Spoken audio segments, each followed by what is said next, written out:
The police sirens cut through the stillness of the afternoon, their red and blue lights dancing across the surface of the lake like some kind of twisted light show.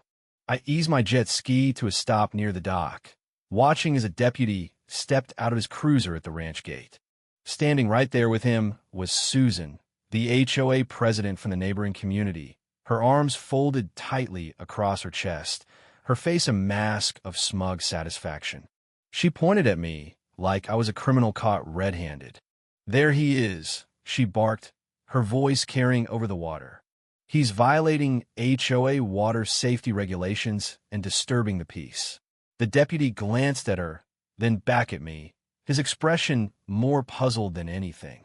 "Sir," he called out as I climbed onto the dock, water dripping from my clothes.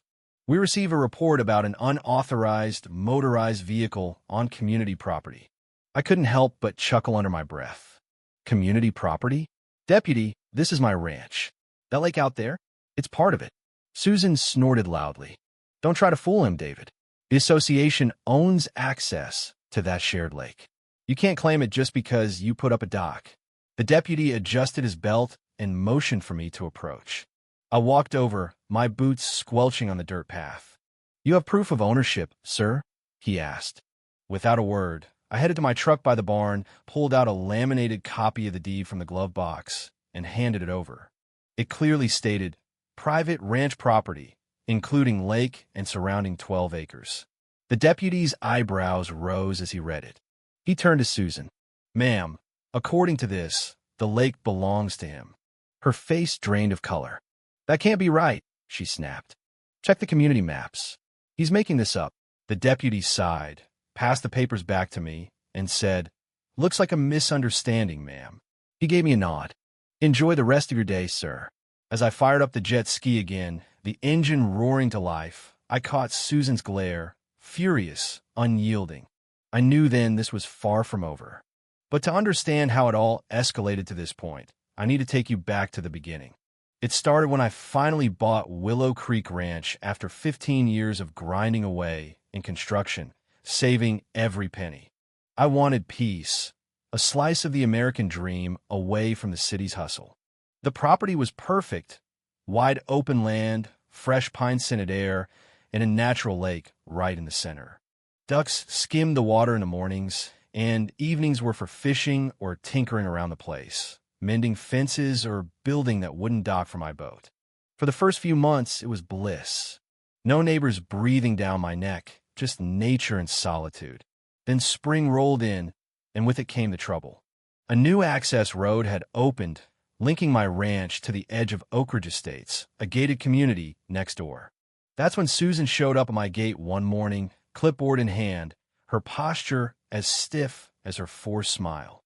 "Good morning," she said brightly, though her eyes judged everything in sight. "I'm Susan Wright, president of the Oak Ridge Community Association. We're welcoming new neighbors." I wiped sweat from my brow. "I've been fixing a fence." "Appreciate it, but I'm not exactly in your neighborhood. My property line starts a quarter-mile beyond your entrance sign." Her smile wavered.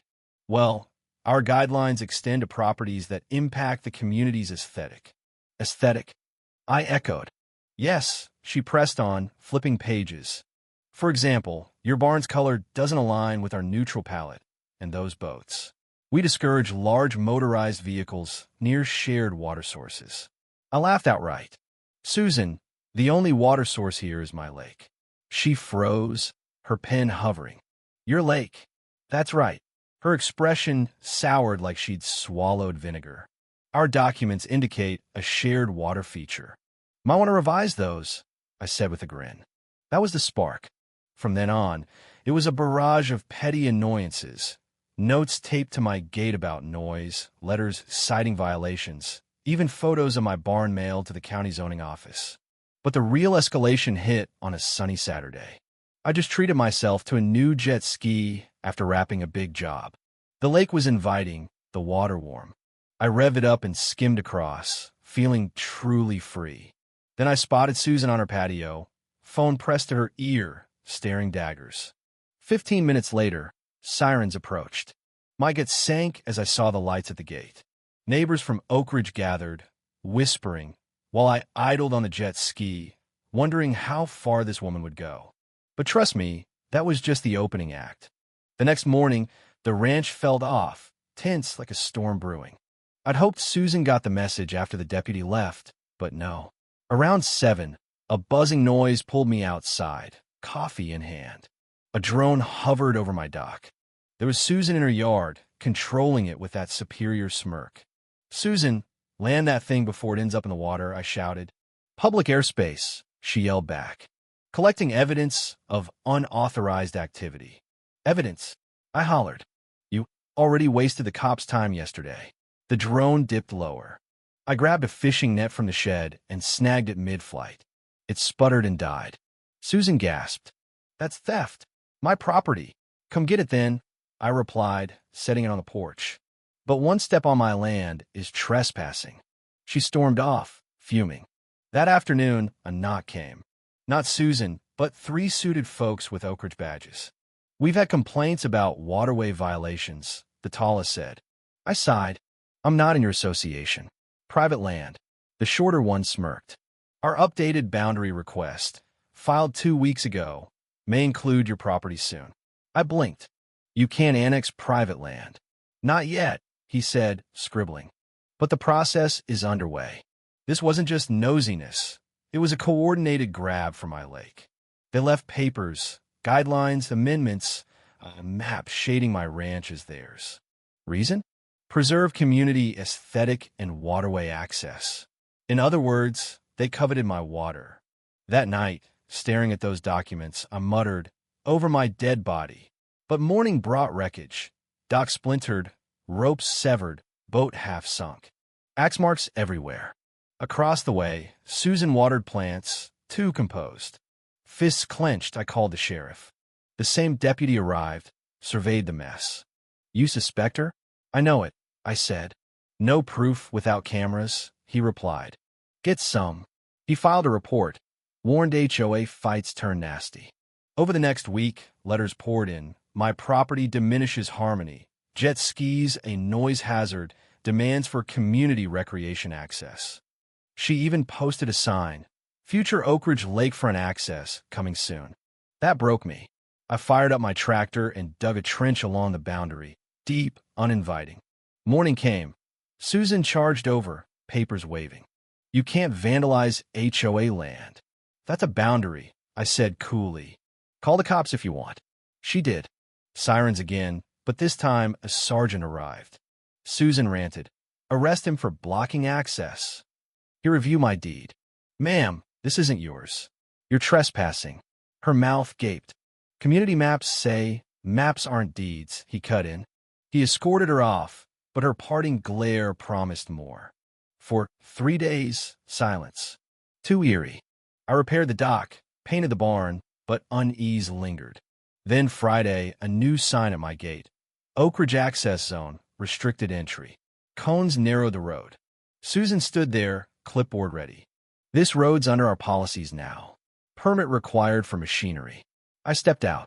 "Still my land. Updated maps say otherwise," she beamed. Behind her, trucks unloaded fences. I blocked them. Touch my ground, and it's destruction of property. They hesitated. I started recording. "Go ahead. Let's see what the sheriff says." Susan froze. "No filming without consent." "On my land? I can." She backed down, but that night an email arrived. County notice for noise and water violations from Oak Ridge HOA. This was warfare. Inspectors swarmed. County, environmental, water safety.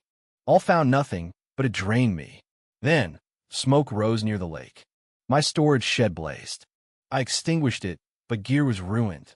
Nearby, a scorched Oak Ridge notice. Unauthorized structures subject to removal. Rage boiled. I called the deputy, showed him. "Need proof." "Cameras are up now." That night, footage review. A hooded figure at 2 a.m., metallic glint. Susan's signature gold watch. Heart racing, I printed it. An accidental email invited me to their meeting. If she wanted war, I'd bring it. The Oak Ridge clubhouse buzzed like a courtroom. Susan presided, clipboard like a gavel. Whispers hushed as I entered. I sat front row. Agenda, noise, water rules, property expansion, unregistered behavior. When expansion hit, Susan preached, "We're securing lake access for all." Close to jurisdiction over Willow Creek waterway. Claps ensued. I raised my hand. "Did you notify the owner?" "Borders overlap," she deflected. I stood, handed out deed copies. "Predates Oak Ridge by 15 years. Lake's mine." Murmurs rose. "Paperwork outdated," she scoffed. I plugged in a USB. Security footage from the night my shed burned. The room silenced. Grainy video, figure with gas can, flashlight catching the watch, hers. Gasps. "That's not me," she cried. Zoomed in, recognized that watch. Board member, "Susan, is this true?" "He's framing me." Chaos. I listed her sins. Cops, drones, complaints, arson. The chairman apologized, suspended her. She shrieked as I left. "You'll regret this." 2 nights later, screeching tires. Gate rammed open. On the lake. My boat, Susan aboard, wild-haired, yelling into her phone. "This is my lake now." Wind rose, boat rocked. She slipped, phone sank, boat flipped. "Help.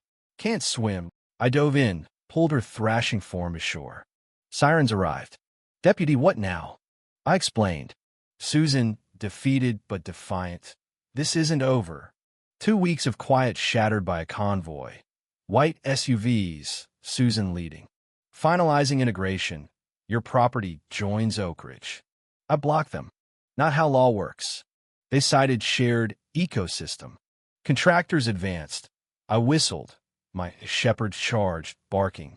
They retreated, but a warm drone battery hinted surveillance. Susan wasn't quitting. She was going federal. A government van arrived. Environmental protection inspectors. Reports of contamination. Susan's loophole. I demanded a warrant. They cited authority, but left with photos. Notice. Lake under review. Betrayal deepened. Neighbor Paul signed, coerced by dues threats. Drones returned, industrial grade. Deputy advised a lawyer. Sleepless, I researched, found a 1992 zoning clause. No hydrological link to Oak Ridge. Courthouse day. Susan petitioned oversight. She painted me as reckless. I countered with deed, EPS closure, topographer proof.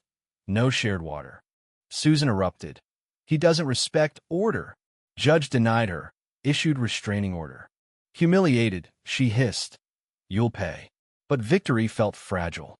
Quiet held, then a fake utility truck, inspect waterline. Bogus paperwork. Night brought footsteps, figure dumping algicide and fuel into the lake. Chase ensued. They fled. Evidence bagged, deputy alerted. I confronted Susan at her door. "You went too far. Can't prove it. Serial numbers will." Her mask slipped. Control keeps order. I left. Sheriff handles it now. Footage nailed her. Gas station buy. Arrested for trespass, damage. HOA distance dissolved. Susan convicted lightly, moved away. Lake healed. I rebuilt. 1 envelope. "Sorry. You were right." Tossed in the water, forgiven.